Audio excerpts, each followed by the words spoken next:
njengoba sobe sigubha lo suku okuthiwa ihemophilia, ngiyazi ukuthi abantu abaningi emakhaya bezothi abakhulumi ngathi, kanti yima kancane ngikhuluma ngawo ngoba mhlawumbe wena unama-period, ama-period mungena esikhathini sakho u7 days, wena uthi kunormal, cha kukho normal. Mhlawumbe wena uthi njalo uma uxubha ekseni kuphuma igazi, uthi wena kunormal, cha kukho normal.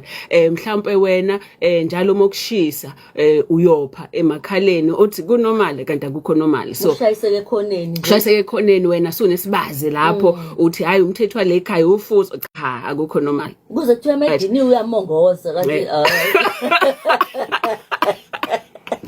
uyamongoza emedini. So anti kodwa ke ihemophilia uma ukhuluma ngayo, him kuthina izidokotela, him kusho ukuthi igazi. Philia into ukusondelana nayo noma kuyithanda. Okay, njengokuthi phobia usukuyisaba into, uphilia nophobia ma opposite.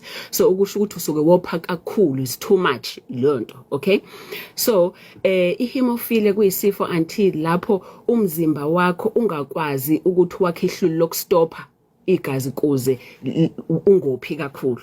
Okay, lo control ukopha. Angithi anti if usikekile normally u expect ukuthi sikeka phela kodwa igazi angasobe seligobhoza nje unomphela, all right, but sikeka emva kwesikhathi esithize kube ukuthi igazi selimile